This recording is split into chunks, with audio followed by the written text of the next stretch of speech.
Hello അസ്സലാമു മക്കൾസ്, എല്ലാവർക്കും സുഖമാണെന്ന് കരുതുന്നു. റംസാനൊക്കെ ഇതാ അങ്ങ് കഴിഞ്ഞ് പോകാറായി മക്കൾസേ.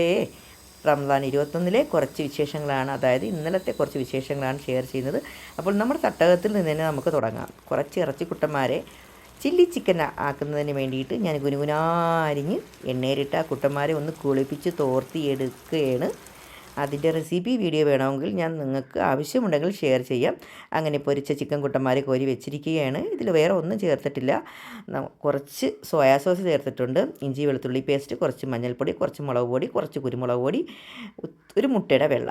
നല്ല സൂപ്പർ ടേസ്റ്റാണ് കേട്ടോ. അത് കഴിച്ച് നോക്കുമ്പോൾ തന്നെ നമുക്കറിയാം. അത് കണ്ട തൊട്ട് നോക്കുക, നല്ല സോഫ്റ്റ്. കുറച്ച് സമയം ഞാൻ ചൂടുവെള്ളത്തിൽ സോക്ക് ചെയ്തിട്ടതിന് ശേഷമാണ് ഈ മസാലയൊക്കെ പുരട്ടി കുറച്ച് സമയം ഫ്രിഡ്ജിൽ റെസ്റ്റ് ചെയ്യാൻ വെച്ചിരുന്നു. ബാക്കിയുള്ള സംഭവങ്ങളൊക്കെ എടുത്ത് വെച്ചിരിക്കുക. അതിനെ ഒന്ന് സെറ്റാക്കുക മാത്രമേ ഉള്ളൂ. വളരെ എളുപ്പത്തിൽ നമുക്ക് വെക്കാൻ പറ്റുന്ന ഒരു സംഭവമാണ് നമ്മുടെ ചില്ലി ചിക്കൻ എന്ന് പറയുന്നത്. ഇതിനെയൊക്കെ ഒന്ന് സെറ്റാക്കി അടുത്തടുത്ത് ആട്ടങ്ങ് വെച്ചേക്കുക. എന്നിട്ട് തട്ടി ഒരുപാട് നമ്മൾ ഈ ഉള്ളിയൊന്നും ഒരുപാട് നമ്മൾ വേവിക്കേണ്ട കാര്യമില്ല. ഷാലോ ഫ്രൈ ചെയ്താൽ മാത്രം മതി.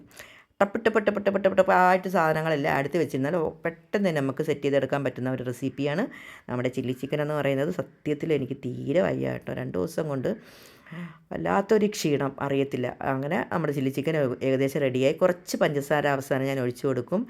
സൺഫ്ലവർ ഓയിലാണ് ഇതിൽ ഏറ്റവും ബെറ്റർ. എൻ്റെ അടുത്ത് സൺഫ്ലവർ ഓയിൽ ഇല്ലായിരുന്നുകൊണ്ട് ഞാൻ വെളിച്ചെണ്ണയിലാണ് ഞാൻ വെച്ചത്. ഓക്കെ, അവസാനം ഇതൊക്കെ കാണുമ്പോഴത്തേക്ക് ഭയങ്കര സന്തോഷം. ഒരു ഭക്ഷണം വെച്ചിട്ട് അതിനിങ്ങനെ നമ്മൾ ആ ഭംഗിയോടെ അതിനെ നോക്കുമ്പോഴുണ്ടല്ലേ വല്ലാത്തൊരു സുഖമാണ് കേട്ടോ. ലാസ്റ്റ് ഒരു പ്രോസസ്സിങ്ങിലാണ് കണ്ടോ. ഞാൻ തന്നെ ഇങ്ങനെ നോക്കുകയാണ്. ഞാൻ നോമ്പാണ്. അപ്പോൾ അതിൻ്റെ മണമൊക്കെ ഉണ്ടല്ലേ, ഒന്നും ഒരു രക്ഷയില്ലാത്ത മണം. നമുക്കൊരു ഭക്ഷണം കാണുമ്പോഴറിയാം അതിൻ്റെ ടേസ്റ്റ് എങ്ങനെയായിരിക്കുമെന്ന്. ഞാനൊന്നും നോക്കിയിട്ടോ ഒന്നുമില്ല. പക്ഷെ കഴിച്ചപ്പോഴത്തേക്ക് നോമ്പ് തുറന്നപ്പോൾ കഴിച്ചപ്പം സൂപ്പറായിരുന്നു. പിന്നെ അറിയാലോ, എനിക്ക് കിച്ചൻ ഞാനും തമ്മിൽ വൃത്തിയുടെ കാര്യത്തിൽ ഒരു കോംപ്രമൈസും ഇല്ല.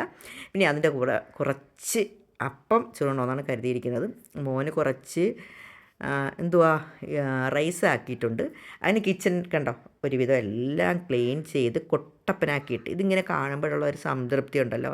നിങ്ങൾക്കും അങ്ങനെ തോന്നാറുണ്ടോ മക്കൾസെ? എനിക്കിതൊരു ഭയങ്കര സന്തോഷമുള്ളൊരു കാര്യമാണ്. ഇനി നമുക്കത് അടുത്തൊരു സെഷനിലേക്ക് കിടക്കാം. കുറച്ച് അപ്പം ചുടുന്നുണ്ട്. എനിക്ക് ചില്ലി ചിക്കൻ്റെ കൂടെ നോമ്പ് തുറക്കുമ്പോൾ ഞാൻ കരുതി അപ്പം കഴിക്കാമെന്ന് കരുതിയിട്ടാണ്. നല്ല സോഫ്റ്റ് അപ്പമാണ്, പറയാതിരിക്കാൻ പറ്റത്തില്ല. അപ്പം ചുടുന്നതിനൊക്കെ ഒരു രീതിയുണ്ട് കേട്ടോ.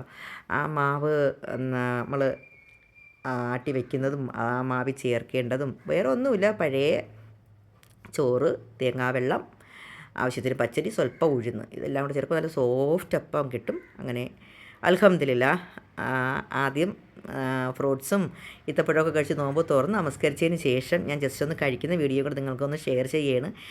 അവിടെ ഇരിക്കുന്ന ആശാനെ കണ്ടല്ലോ, നമ്മുടെ കഞ്ഞിക്കുട്ടൻ ഇല്ലാത്ത ഒരു നോമ്പ് തുറ എനിക്ക് സങ്കല്പിക്കമാട്ടെ. കഞ്ഞിയാണ് സത്യത്തിൽ എന്നെ പിടിച്ച് നിർത്തുന്ന സംഭവം എന്ന് പറയുന്നത്. അങ്ങനെ ചൂടില്ലായിരുന്നു അപ്പത്തിന്. ഞാൻ എനിക്ക് ഇങ്ങനെ ഷോ നടത്തിയ സമയത്ത് അപ്പത്തിൻ്റെ ചൂട് പോയി. എനിക്ക് എല്ലാ സംഭവങ്ങളും ചൂടോടെ കഴിക്കണം. അപ്പോൾ നമുക്ക് ഇനി ഒരു റംസാൻ്റെ ഒരു വീഡിയോ കൂടി ഞാൻ നിങ്ങൾക്ക് ഷെയർ ചെയ്യും ഇൻഷാ അല്ലാഹ്. നമുക്ക് അടുത്തൊരു റംസാൻ ഉണ്ടെങ്കിൽ റംസാനിൽ കാണാം. അല്ലാതെയുള്ള വീഡിയോകളൊക്കെ ഞാൻ നിങ്ങൾക്ക് ഷെയർ ചെയ്തു. മോൻ്റെ റൈസാണ് കേട്ടോ. മോൻ്റെ റൈസും ഞാൻ അവന് കണവ റോസ്റ്റാണ് വെച്ചത്. കപ്പയും അച്ചാറും ഒക്കെ ആയിട്ട് റെഡിയാക്കി വെച്ചിരിക്കുകയാണ്. അപ്പോൾ നമുക്ക് അടുത്തൊരു വീഡിയോയിൽ കാണാം. ബൈ.